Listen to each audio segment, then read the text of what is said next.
Kenapa dibutuhkan satu organisasi yang non partai tetapi punya arah politis? Jelas kita mesti punya arah politis, karena hanya dengan politik kita bisa mengubah semua hal. Tapi tidak perlu melalui partai politik. Sekarang di dunia ini partai politik itu dianggap sebagai mainan kuno dari elit yang lama tuh. Mainan baru hari ini adalah netizen. Suara netizen di Nepal bisa membatalkan suara presidennya. Suara netizen bisa menyeret presiden tiba di kali, di sungai. Suara netizen bisa membatalkan hak angket parlemen. Jadi kita lihat sekarang ada perpindahan kualitas demokrasi di seluruh dunia, yaitu isu itu akhirnya diolah di dalam wilayah publik, bukan lagi di wilayah formal, parlemen, mahkamah konstitusi. Gak ada orang yang percaya pada parlemen hari-hari ini, karena etis dan etos di dalamnya tidak dihasilkan oleh pertengkaran pikiran, saling ya oke, sana oke, sini oke, itu bagus. Akibatnya apa? Tugas parlemen yaitu memproduksi regulasi hanya dilihat secara kuantitatif. Nanti parlemen, DPR akan bilang kami sudah bekerja buat rakyat. Apa buktinya?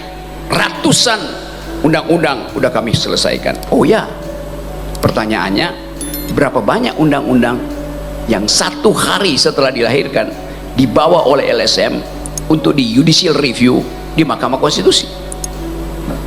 Kan itu penanda bahwa undang-undang Anda itu buruk. Karena yang paling penting adalah titipkan bangsa ini pada anak muda tuh. Anak muda itu berkumpul di PSI, tempatnya adik, isinya orang tua. Coba bersihkan tuh cara berpikirnya.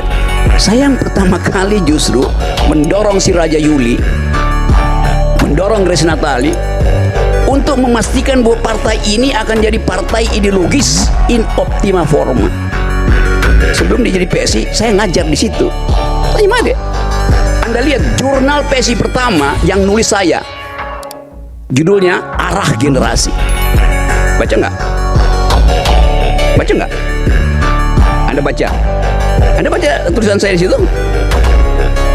Saya mendengar. Ya? Saya mendengar, tapi saya tidak. Oke, ada yang membaca dengan kuping rupanya. Kan itu baca. Saya tuliskan di situ argumen mengapa PSI harus jadi arah generasi, bukan diarah-arahkan oleh pemodal, oleh bapaknya. Itu maksudnya memihak pada sesuatu, berpihak pada jalan pikirannya. Saya nggak pernah berpihak pada siapa-siapa. Saya berpihak pada jalan pikiran di dalam urusan publik.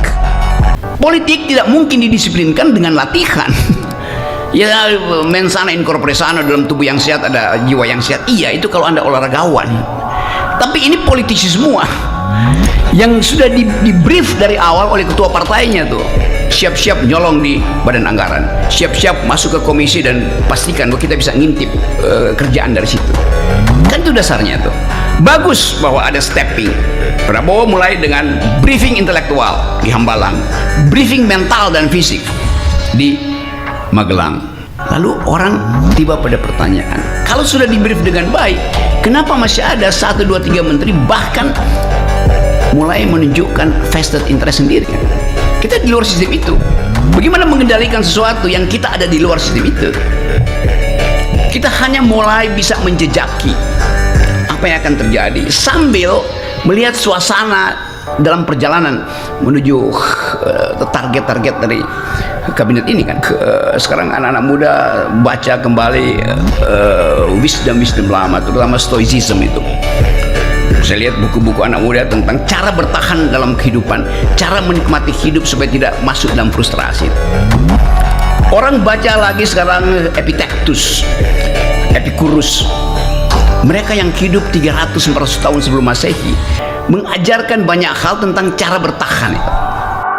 Kita mau hadiahkan apa pada kabinet berikutnya? Kalau yang dicerna di kepala mereka ada bagaimana APBN itu dibagi habis ke Banggar, badan anggaran yang siap partai politik. Jadi krisis itu krisis yang akan memungkinkan kita frustrasi ke depan. Dan kerusakan ekologi kita akan menjadi-jadi di era berikutnya. Karena nggak ada menteri yang diangkat secara volunteer oleh kekuasaan politik. Prabowo misalnya angkat, Dedi adalah menteri, ketua BPN, Grace menteri kehutanan.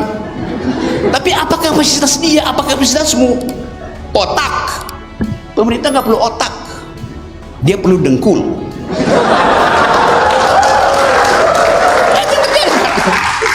Karena itu Anda akan lihat kabinet itu isinya adalah dengkul ketemu dengkul.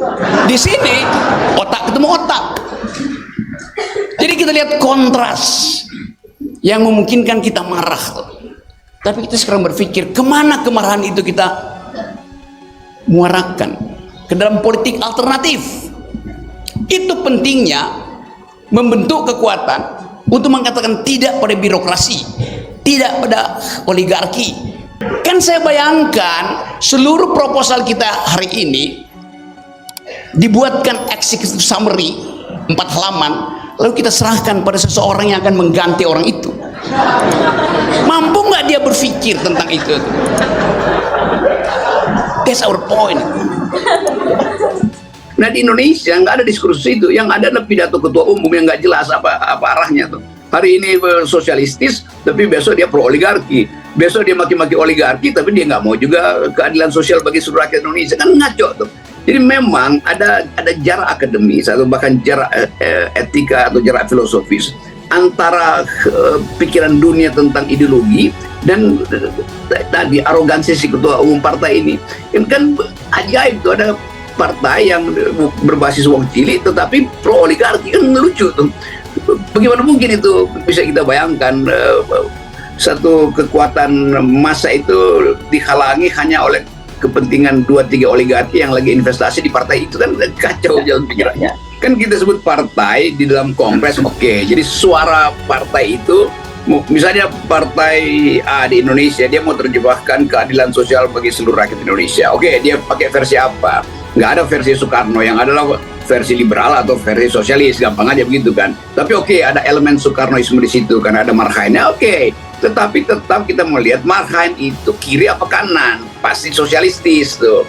Demikian juga partai yang lain mungkin nggak anggap bahwa jangan begitu, kita masih pro oligarki, maka mereka bersatu dengan sifat-sifat libertarian tuh. Jadi kalau diskursusnya ada, terutama diskursus akademis, nggak ada soal, orang bisa langsung tahu arahnya tuh. Ya kita tahu bahwa sistem politik kita itu kendati representasi langsung karena anggota DPR dipilih langsung, tetapi itu tetap dikontrol oleh fraksi itu. Padahal sebetulnya secara filosofi, begitu anggota DPR terpilih, maka dia mesti mengabdi pada konstituen, bukan mengabdi pada partai kan. Kan itu rumus dari yang disebut representasi itu. Kedaulatan rakyat diwakili oleh anggota DPR, tetapi yang terjadi, kedaulatan rakyat diwakili, tetapi perintah partai, kedaulatan partai justru yang dituruti oleh anggota DPR. Jadi itu salahnya tuh. Kalau anggota DPR dipilih oleh rakyat, maka dia hanya bertanggung jawab pada rakyat, bukan pada partainya tuh. Karena dalam partai ada tukar tambah. Kalau rakyat kan dia langsung ucapkan, kami pro keadilan, kami mau keadilan. Anggota DPR mestinya begitu cara berpikirnya. Tapi ini udah sesuatu yang udah berlangsung lama, bahkan sekarang juga mau dikecilkan lagi hubungan anggota DPR dengan rakyat dengan memangkas sistem pemilu itu, mengubah jadi sistem tertutup. Jadi representasi rakyat hilang di tengah jalan, maka diganti oleh representasi partai. Bukan lagi partai, sudah ketua partai atau bahkan ketua badan pemenangan, ketua Bapilu yang akan mengatur komunikasi politik. Jadi sekali lagi kalau kita balik pada refleksi tentang demokrasi, anggota DPR ini memang skrup doang yang dipasang atas nama rakyat, tetapi dikendalikan oleh obeng ketua partai. Itu yang terjadi itu. Norma bahwa saya tidak sopan, maka saya dilaporkan oleh 24 manusia Indonesia yang separohnya adalah PDIP itu. Saya tidak sopan, normanya saya tidak sopan. Sekarang mereka berubah, menganggap saya yang benar setelah ada kejadian di MK itu. Coba bayangkan bagaimana norma itu berubah karena perkembangan situasi. Jadi saya mau terangkan itu supaya tidak ada semacam pembatasan itu. Bahwa ini norma, apa yang itu norma? Bahkan norma itu bisa diucapkan di dalam satu momentum dan berubah normanya ketika momentum itu berubah. Jadi norma selalu ada di dalam kondisi semiotik. Saya pakai bahasa akademis. The semiotic condition of norm. Itu bukan dalil. Nah, pengertian-pengertian itu jangan dipaksakan hanya untuk memenjarakan seseorang. Assalamualaikum warahmatullahi wabarakatuh. Bahwa Presiden Prabowo memang menghendaki ada partai yang diusung oleh anak muda yang fresh, tetapi sejarah Republik kita tidak mungkin dijadikan sebagai keterangan untuk membenarkan bahwa itu adalah kelanjutan dari Partai Sosialis Indonesia. Tuh tentu para sejarawan akan tercengang, atau mereka yang belajar ilmu politik, atau bahkan mereka yang mengerti tentang kondisi ketika Sultan Syahrir membentuk partai itu sebagai partai kader dan hanya dimaksudkan untuk pendidikan, bukan untuk mengejar kekuasaan. Kita tahu, membaca buku-buku Sultan Syahrir, Perjuangan Kita, buku tentang sosialis demokrasi, kan semua itu menunjukkan ada pikiran di situ, dan itu yang memungkinkan kita mengerti bahwa PSI dari awal ada partai kader. Dan fakta bahwa Sultan Syahrir juga pernah jadi Perdana Menteri itu didasarkan pada kemampuan dari Sultan Syahrir untuk memimpin dengan gagasan, tuh bukan dengan cawe-cawe, bukan dengan menempel pada kekuasaannya. Itu saya kira yang mesti diluruskan oleh Presiden Prabowo. Ya, partai itu cuma kasih garis kebijakan selama pemilu tuh. Karena sistem presidensial, maka partai nggak boleh menekan presidennya untuk mengikuti garis partai. Kan itu intinya kan tetap partai itu agregasi dari kepentingan. Lain kalau ada di dalam sistem parlementer tuh. Tapi dalam sistem presidensial, presiden itu membaca suara rakyat. Seringkali suara rakyat itu berbeda dengan suara ketua partai. Kalau ketua partainya punya kepentingan untuk memelihara calok-calok dia di DPR, ya lakukan aja dengan cara yang bukan bersifat menekan, kan dipengaruhi aja kan. Jadi tetap nggak boleh ada recall dan fraksi. Buat apa ada fraksi di DPR sebetulnya kalau semua orang itu secara independen mampu untuk mewakili konstituennya, dapilnya itu kan. Jadi bagaimana mungkin ada dapil tetapi ada fraksi itu? Keputusan mana yang mau diambil? Ya tentu suara dapil, suara konstituen yang dia wakili, bukan suara fraksi. Suara fraksi itu kan 2-3 orang doang yang punya kepentingan tuh. Apalagi kalau kita lihat kultur politik di Indonesia, ya suara fraksi itu artinya sinyal untuk memulai aktivitas korupsi tuh. Dan itu sebetulnya yang terjadi dalam sistem kita. Jadi bagus juga dimulai satu upaya radikal untuk hilangkan recall, hilangkan fraksi di situ tuh. Yang paling bagus bikin kaukus-kaukus aja di situ. Kaukus tentang lingkungan, kaukus tentang gender, kaukus tentang demokrasi. Kan lebih demokrasi itu lebih terasa berguna itu. Bukan kalau sekarang gunanya demokrasi itu apa kalau dikendalikan oleh fraksi, dan fraksi itu mesti tunggu telepon dari ketua partai kan. Itu intinya tuh. Sementara ketua partai ya lagi sibuk mempersiapkan korupsi. Masa nggak ada penurunan PDIP? Padahal mulai dari Madam Bansos segala macam itu, menteri-menteri PDIP yang bui itu, masa nggak menurunkan elektabilitasnya? Kan ajaib kan. Kalau nggak menurunkan itu artinya bangsa ini udah rusak. Masih memilih partai yang di dalamnya koruptor bersarang. Ini mungkin juga partai yang lain kan. Semua partai yang punya masalah nggak mungkin elektabilitasnya masih segitu. Dihitung dari 2019 gitu. 20 artinya ada threshold, 0 artinya tidak ada threshold. Jadi dari ada ke tidak ada, bukan dari 20 ke 0. Nah kalau itu tidak ada, seluruh psikologi publik berubah.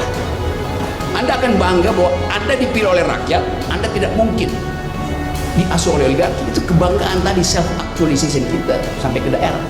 Tapi ini mesti kita terangkan melalui pembicaraan semacam ini sampai ke daerah-daerah, sampai ke kepala desa tuh. Jadi penting mulai sekarang disosialisasikan bahwa 0% itu adalah harga diri manusia, supaya dia gak jadi ternak oligarki. Mulailah dengan kompetisi yang sehat dari kepala desa.